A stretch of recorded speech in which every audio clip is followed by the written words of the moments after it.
Good evening. Welcome to episode 23 of A Case of the Blues. All the smiles are gone. I'm going to try and keep this quick. Ipswich 2, Chelsea 0, and that is absolutely embarrassing. Losing to a team like Ipswich, who are struggling to stay in the Premier League, had 12 points before this, haven't won a game at home all season so far, and we bop up and we lose 2-0. That's embarrassing. And there's been a little bit of a shift over the last few games, I'd say from the Brentford game, where our football hasn't been clicking as much as it should be. We haven't been as clinical. And it's been feeling like it's been going this way.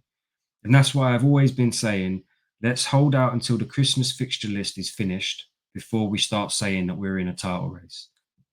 Now, anybody out there that thought we was in a title race, or anybody that was trying to convince us we was in the title race and we were telling you we're not, there's your proof. Your proof was on Fulham against Fulham. Your proof was against Everton that we're not quite there yet. And today, I'll be honest with you, was just embarrassing. And there's some questions that need to be asked.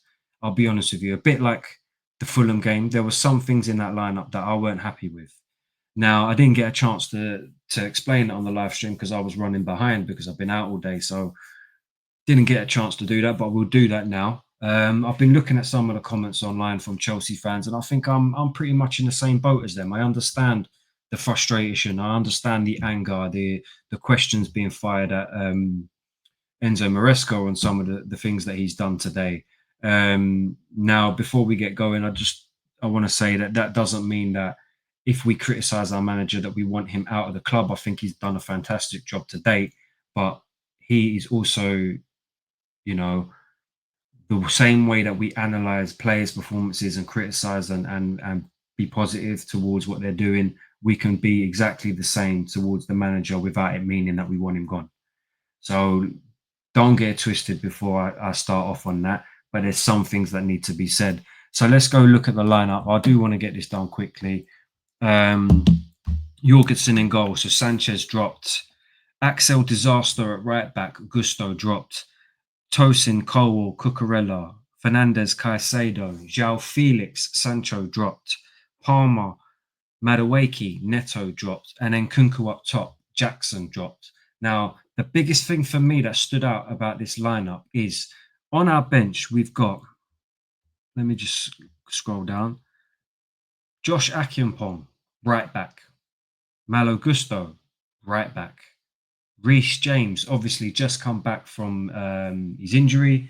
He's been training, so it's a bit of a risk to put him in this game. I didn't expect him to play, but he's still an option on the bench. Right back.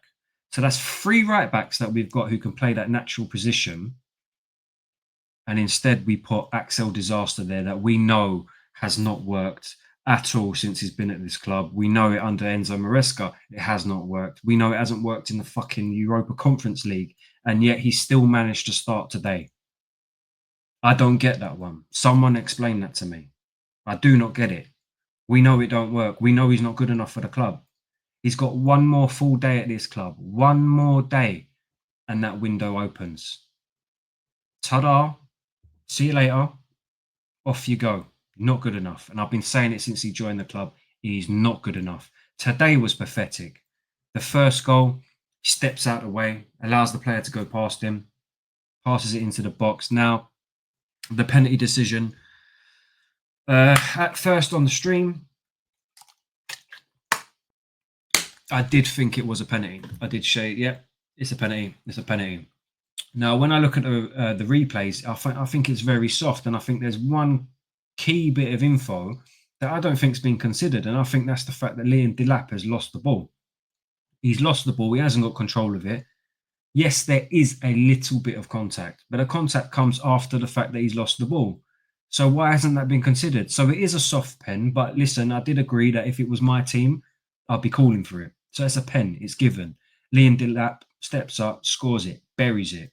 Jorgensen dives the right way, but it's harsh on Jorgensen. To blame Jorgensen, I think that's very harsh. I'd rather put the blame on Disasi, who just pathetic defending. And then the rest of that half was just Chelsea trying to create chances, trying to get the ball in the back of the net. We didn't have much luck today. I'll be honest with you. Not a lot went our way. Not a lot went our way today.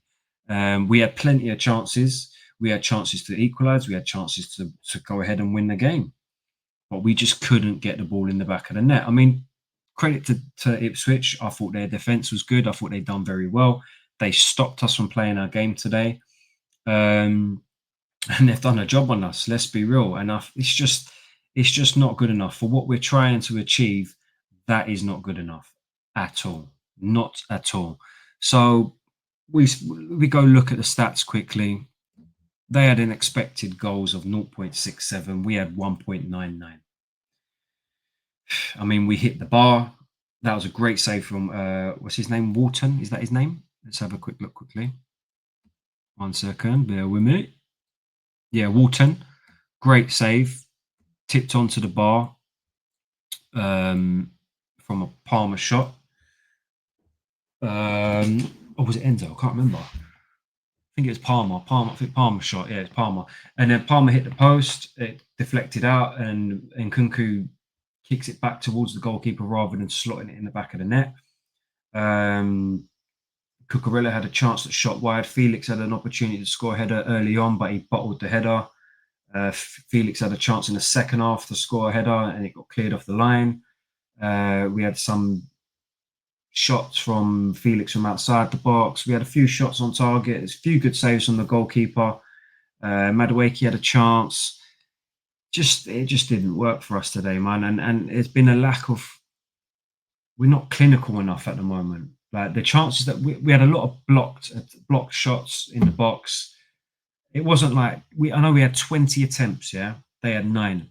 That was only 5 shots on goal out of that 20. So we've got 15 more chances. 7 of them were just shots off the goal. Jackson shooting wide. There was a chance where Jackson, when he came on, went through on goal and shot wide. Luckily, the offside flag went up. 8 blocked shots. That's quite good from Ipswich, let's be honest. And it just didn't work for us today. I'll be honest with you. Nothing worked. And, when we're not being clinical, we're always acceptable to conceding. And I've said this, if our goals dry up, where does it leave us? This is where it leaves us. If we're not being clinical enough, we're losing games because we know our defence ain't good enough. And I mean, missing Wesley Fofana is starting to look massive. Because it's not. You can see that he brings a bit of balance to that defence. I mean, it doesn't help playing Disasi right back. He makes everybody look bad in that defence. I've said it before. When you play Badiashile and Disasi together, they both look terrible. When you play Disasi and Tosin centre backs together, they look terrible. We've seen it in the Conference League. Just stop playing Disasi. It's as simple as that. It is as simple as that. But it is what it is. We've lost 3 points. In terms of this title challenge, that's well out of the window, let's be honest. We now got to focus on this top 4 challenge. I mean, Arsenal have done an 8-point swing over us from Christmas till now. Could be an 8-point swing. They've got to win their game tomorrow, yeah? So we was 4 points ahead of them at Christmas. We're now 1 point behind them, and they've got a chance to win and go 4 points ahead of us. So that's no good. We've got Newcastle beating Manchester United today, creeping up in 5th place. We've got Man City who's got their first win. We all know what they're capable of doing from January till the end of the season. So we've got to be careful here. I mean, we've got Nottingham Forest up there that, that will be the team that we're hoping will drop out. But there's nothing guaranteed that they're going to do that. They're playing really well. In fact, they're in a title race. Sitting in second on 37 points, they're in a title race. Currently, 8 points behind Liverpool with a game in hand. They're in a title race as well. If we were, they are. Nobody's saying it. Why? Because nobody expects it. But this was our perspective as well. Anyway, let's forget that. In terms of the game, we had a lot of possession. We looked like a dominating team. We had a lot of chances. I still felt like we were sloppy. I thought our passing was sloppy. Urgency in the first half was all over the place. I don't know, there was a couple of times Caicedo got caught out, and I was just thinking, come on, a little bit more urgency, get up for the game. It was like they weren't up for it, but Ipswich were fully ready to go toward. Delap, like I said, smashing the 2 centre-backs in the first 5 minutes, letting them know that he's there. It's just, I don't know, it feels like we're missing something at the moment. I don't know whether teams are starting to clock onto how we're playing, but it feels like we're missing something. Me personally, if we're not going to play a right back, stick Caicedo there, and when Lavia's back, play him in the midfield. I'd rather do that for the rest of the season because Gusto ain't been good enough. He came on today, and I don't think he done well. I thought he does stupid things all the time. Anyway, let's just go straight to the lineups. I want to wrap this up quickly. I'll be honest with you, not in the best of moods. You can understand why. You look at the standings now. We've dropped 8 points over the last 3 games. That could have put us on 43 points. Like we could have been 2 points behind Liverpool if we'd have come through this fixture list. 2 points behind Liverpool. We haven't. It is what it is. We are where we are. We know that this is where we are. And we kind of know that there's some missing pieces to this jigsaw that we're trying to create. I think, well, let's do the lineups and then I'll go to what I think's needed. So, and how they played. So, Jorgensen, I think it's harsh to say that it's his fault for the penalty. The contact is absolutely minimal, and he has to come out there anyway. He dived the right way for the penalty. Obviously, he couldn't save it. It was a good penalty from Delap. So I'm not going to say that he had a bad game. He's got a 6.6 rating on Soccer Stand, and you know what? Fair. He made a few good saves, but it didn't really have much to do. Disassi, awful, absolutely awful. In fact, you know what? He didn't even get the lowest rating, which I thought was a bit weird. He didn't even get a low rating. He got a 6.7. I think that's well high. It was his fault for the second goal. It was his fault for the first goal. 2 goals given away from him. Steps out of the way for the first. Ball's played in. Delap takes around the goalkeeper. And then the second goal is just like a 5-yard pass. You've got to make a 5-yard pass. 10 max. And you can't do that. The player's right there. But you pass it to the Ipswich player. They break and they score. Fucking embarrassing. Absolutely embarrassing. One more day at the club, in my opinion. One more day. Tosin got a 6.2. I didn't think he had a good game either. I'll be honest with you. I thought Delap bullied him all game. Didn't want to get touch tight. Didn't want the physicality.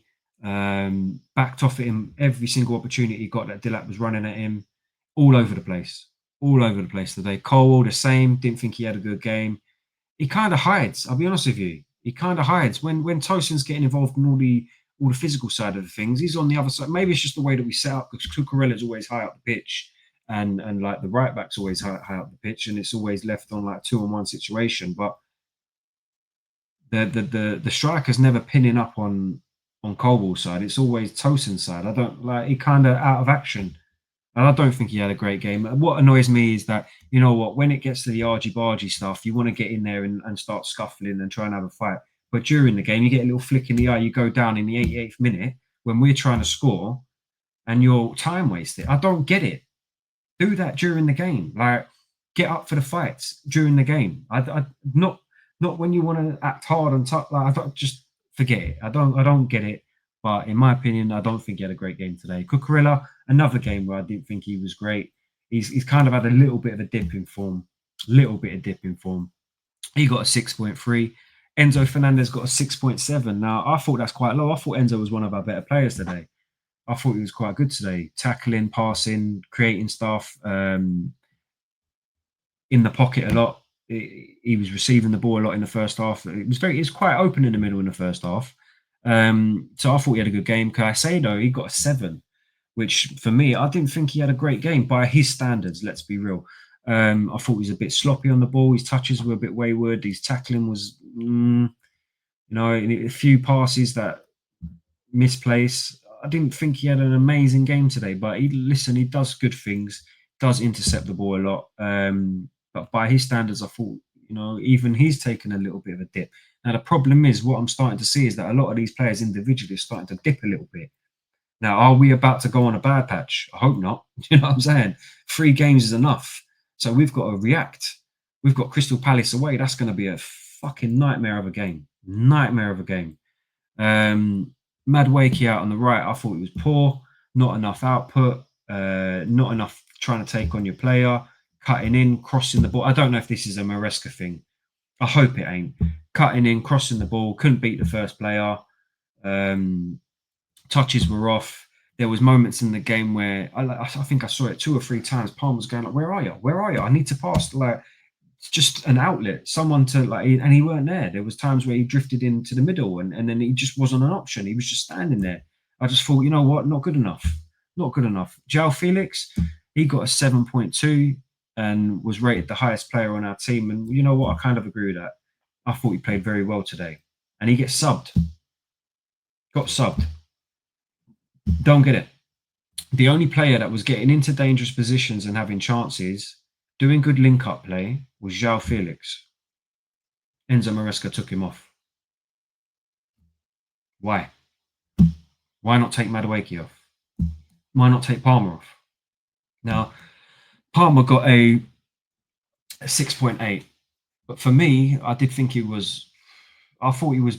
Yeah, do you know what? 6.8 is probably all right, but I thought he's had a better game than he did previously in the last few games. I thought he was trying stuff. He was trying to create. He got the cross in for the Felix offside goal. Had a few shots. But yeah, like for me, something at the moment with this whole team's not clicking in our attack. Now, if we need to get Palmer on the ball more to do his bit of magic, why don't we revert back to last season and just stick him out on right wing? Because we're not getting anything out of our wingers at the moment. Neto come on, didn't do anything. Madueke's not doing anything. So why can't we just put him back out on the wing? Don't make no sense to me. But in the grand scheme of things, I think he done all right. And Kunku, pointless. I just don't see it. I mean, we know that he's a good player and he's got some class about him, and we've seen him play for was it Leipzig before. But you know, for a player that we hype up so much, I expect him to come into the team and make a massive impact, and don't see it. I don't see it. So for me, for all the people that are calling that he needs to start, he had his opportunity today. He's had his opportunity off the bench. Maybe it's the fact that he's not getting a good run of games, that he can't get that consistency. But for me at Chelsea, this Nkunku thing's not working. And I know that we play different. We play different. So, like, for example, Delap, I thought Delap was ridiculous today. Absolutely bullied that defence. But the difference is we play high up the pitch, they play deep. So Nkunku's always got his back to goal with 4 or 5 defenders around him. So it's a little bit different scenarios. So in a situation where if you put him on Ipswich side and he's got to make the run and stuff, it could be different. But for a guy that we hype up so much, he should be doing better. And he should be scoring that chance. The goal was open. I know he had to lunge in to get the ball, but you've directed it straight back at the goalkeeper. You've got to be scoring them opportunities. So in the grand scheme of things, I'll be honest with you, the man of the match was Liam Delap by a country mile. Absolutely bullied our defence, ruined us. And if that was his like trial run to see whether we're going to sign him up tomorrow, because we need that, a bit of fight, a bit of physicality up top. You know, he's got a good strike on him, great penalty, very physical. That's what we need.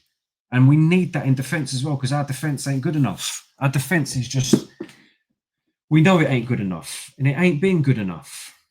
So where do we go from here? I mean, we've got to question a few things today, like with Maresca, the right back scenario, don't get it. The substitution of Felix, don't get it. And ultimately, we've got to start, you know, just questioning things. It doesn't mean that we want him sacked. Let's get that straight. Doesn't mean that we hate him or want him sacked. I think he's done a fantastic job up till now. But these last 3 games, we're starting to see little cracks in Chelsea that we need to resolve now. Now, there's another thing that's been playing on my mind recently. I've seen a little bit of a shift in the, what's the word? I'd say let's just call it negativity. Yeah, a little bit of a shift of negativity around Chelsea in terms of, you know, started dropping points towards the end of the Christmas fixture list. We're starting to question some of the things that Maresca's doing. We're starting to pick up a few injuries. We're starting to see rumours of players wanting to leave. We're starting to see rumours that players are leaving in the January window. There was the João Felix one saying that Maresca didn't want him. Disasi's supposed to be linked. Good. That's a good one. We've got Mudryk that's now on a suspension for doping. Do you know what I'm saying? We got, who else is it? We got Let me go through this list. There was another player in it. Well, I've got Nkunku, obviously, is another one that's been saying that he wants to leave. Chukwuemeka supposed to be leaving. We've got Dewsbury Hall as well, supposed to be going out on loan after signing them for 30 million. So we're starting to see little bits of negativity float around the club. Now, listen, we had it at the start of the season and we shut everybody up with our performances. So the best thing that this team needs to do is to start putting some performances together. The best way to do that is to go and win against Crystal Palace. Do I think we can win? I don't know. I'll be honest with you. At the moment, the confidence is starting to dip. It's starting to dip, which is fucking frustrating because we've been so good up until now. But it does feel like we're lacking something. And I know that Crystal Palace away is a tough, tough game. Them fans are going to be right behind their team. So listen, Crystal Palace are not in a good position either. Let's be real. But that's another team around the bottom half that we're expected to beat and most likely will struggle against because that's the way it's been panning out at the moment. So, listen, Crystal Palace is the next game. Let me just find out when is that? Is that what date is that? That is on the 4th of January. Crystal Palace away. So that's a Saturday. Probably I'll jump on the live stream for the Crystal Palace game. Listen, we've got to bounce back and we've got to win that game and get some points back on and get a bit of momentum going again. So, but as for now, title race done. That lasted a long time. We told you, and now it's all about making sure that we solidify our top 4 spots and make sure that we get that because that's got to be the aim this season. Top 4 and 100% got to win that Conference League. If we don't, that's fucking embarrassing. But yeah, listen, not a good day. If you're tuning in, thanks for tuning in. I much appreciate it. If you're new to the channel, subscribe. I'm trying to get 50 by the end of the year, so if 3 of you could do it, that'd be much appreciated. Leave a like, share, comment, all of that jazz, and I'll catch you on the next one. Thanks for tuning in. Up the Chels.